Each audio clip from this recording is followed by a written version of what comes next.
Salut les amis, on se retrouve pour cette nouvelle review de Boruto, donc sur l'épisode 78 qui est toujours dans la continuité des épisodes précédents. On a toujours Boruto et ses amis qui sont à la recherche de Mitsuki qui s'est volatilisé et qui a pour le moment trahi entre grosses guillemets le village de Konoha car il a attaqué les gardes de la porte pour pouvoir s'enfuir avec des personnes dont on ne sait pas du tout d'où ils viennent, qui ils sont, on ne sait rien d'eux, donc pour l'instant c'est tout simplement un déserteur de Konoha et donc Boruto et ses amis sont à sa recherche pour prouver que non, ce n'est pas un déserteur et qu'il y a forcément anguille sous roche. Si on prend du recul et on regarde un petit peu tous les épisodes depuis le début de cet arc, on se rend compte que il n'y a pas énormément d'évolution tout simplement. Ça fait au moins 3 ou 4 épisodes que Boruto est toujours à la poursuite de Mitsuki sans réelle évolution, mis à part le fait que ils ont réussi l'épreuve de l'ermite et que celle-ci a donc décodé le message caché du serpent. C'est tout ce qu'on a appris pour le moment.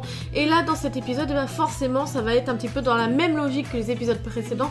Il ne va pas se passer grand chose, mais on a une petite avancée au niveau du scénario. On commence à voir quelques indices pour savoir qu'est-ce qui s'est passé, pourquoi est-ce que Mitsuki a quitté Konoha, mais en soi on n'avance pas spécialement dans le scénario et dans l'histoire. La première information intéressante de cet épisode concerne l'un des antagonistes. Comme on l'avait dit dans les épisodes précédents, il avait une technique qui selon moi s'apparentait énormément à celle de Deidara. Et bien il se trouve que c'est confirmé par Naruto et Shikamaru et Sai qui font leur enquête en interne et qui déterminent la technique comme étant la technique interdite d'Iwa, l'argile explosive. Et donc grâce à ça, ils déterminent le type de technique et en plus de ça la provenance de ces antagonistes qui viennent apparemment du pays de la terre et surtout du village d'Iwa. Donc là on en vient à se poser des questions par rapport à ces deux antagonistes. Qu'est-ce qu'ils veulent à Konoha? Qu'est-ce qu'ils veulent à Mitsuki exactement?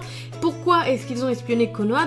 Dans quel but? Parce que on le sait, ils ont tout simplement possédé un ninja pour pouvoir espionner ce qui se passait au sein du village. Donc grâce à ces questions ou à cause de ces questions, on a énormément de théories qui commencent à nous venir en tête et moi la première qui me vient c'est tout simplement le fait qu'ils sont peut-être pas humains parce que Seikei et Kokyo par leur nom ont quand même un comportement assez étrange. Il n'est pas, on a vraiment l'impression que ce ne sont pas des créatures humaines. On a l'impression qu'il se dégage quelque chose comme avec Mitsuki, comme s'ils avaient été créés et que donc forcément, surtout l'un des deux qui a quand même un intérêt assez poussé par rapport à l'espèce humaine, qui va poser des questions, qui va avoir un caractère quand même assez enfantin, assez enjoué. Donc il y a quand même énormément de questions par rapport à ces personnages. Donc pour moi, est-ce que ce sont réellement des humains? J'ai un doute et d'ailleurs on a la réponse un peu plus tard dans l'épisode. Seikei, Kokyo ainsi que Mitsuki continuent leur fuite vers le pays de la terre. Et là on apprend donc que Seikei et Kokyo ainsi que la gothique Lolita et un nouveau personnage qui apparaît travaillent pour un homme qui s'appelle donc Sirku. Et donc on le voit apparaître dans l'épisode vraiment très brièvement avec à ses côtés une sorte de chercheur ou un scientifique. Et d'ailleurs c'est très intéressant parce que on apprend de nouvelles choses à ce moment-là. Déjà dans un premier temps, on apprend donc que nos 4 antagonistes sont des créatures créées par Sirku et que apparemment leur temps de vie, leur durée de vie est largement moins importante que celle d'un humain. On apprend également que Sirku a un objectif bien précis et il a un rêve et que là apparemment il est prêt à le réaliser tout simplement. En plus, on n'oublie pas qu'il y a une sorte de chercheur ou un scientifique à côté de lui, donc ça doit être lui qui mène les expériences et qui crée donc les créatures. Et on apprend donc, on sait donc qu'ils en ont après Mitsuki. Donc maintenant, moi ma théorie par rapport à ce qu'ils voudraient faire, c'est tout simplement peut-être de résoudre grâce à Mitsuki le secret de la vie éternelle d'Orochimaru, pardon. Et donc comme ça, cet homme-là pourra déjà d'une créer des créatures qui n'auront plus une durée limitée d'existence, mais en plus de ça, même lui pourrait devenir éternel.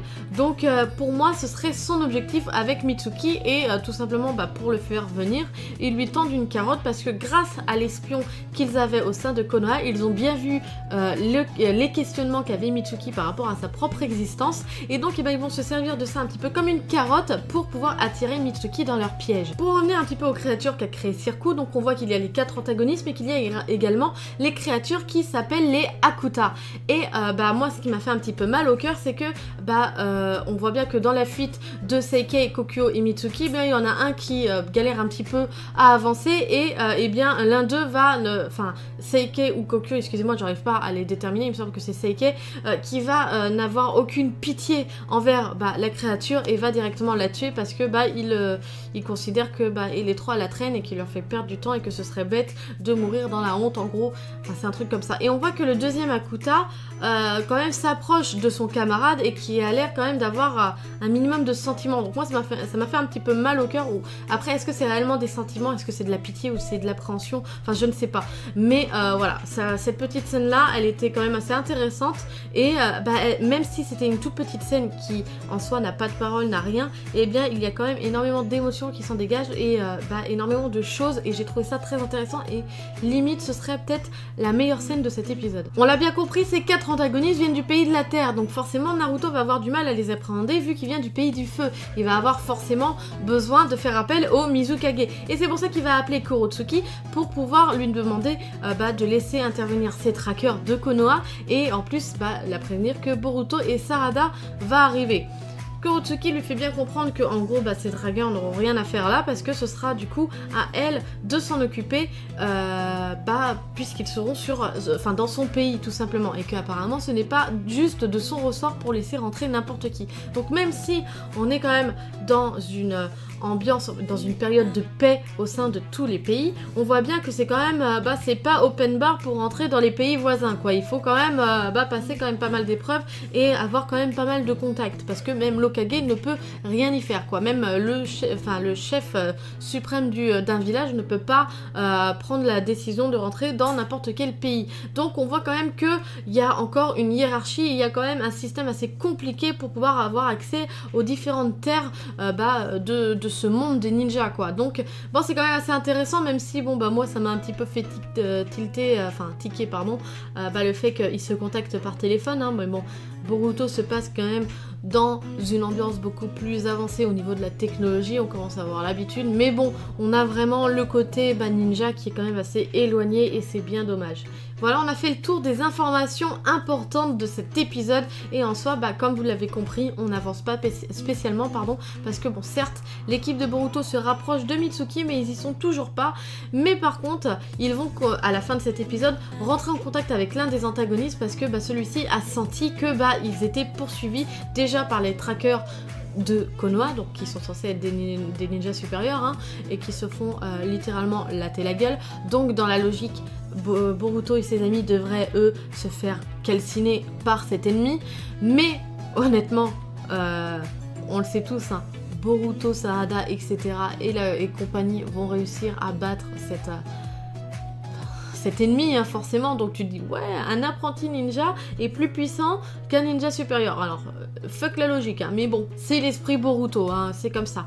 Bref, on s'y attend. Alors maintenant, comment est-ce que ça va se passer? Est-ce qu'ils vont tous s'attaquer à un seul personnage ou alors est-ce que ça va être un petit peu le système de facilité des shonen bien classiques et ça on va peut-être retourner dedans, c'est tout simplement bah, un ou deux de l'équipe de Boruto va s'occuper de cet ennemi et les autres vont continuer à avancer.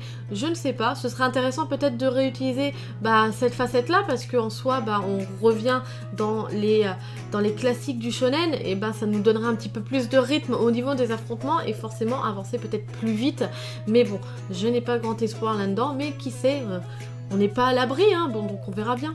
Voilà, cette nouvelle review sur Boruto se termine, j'espère qu'elle vous aura plu et que l'épisode aussi vous aura plu. Comme d'habitude, vous me dites ce que vous en avez pensé par commentaire, likez et partagez la vidéo, ça me fera super plaisir. Et surtout, abonnez-vous à la chaîne si vous ne l'êtes pas. Sur ce, moi je vous laisse à la semaine prochaine. Tchuss!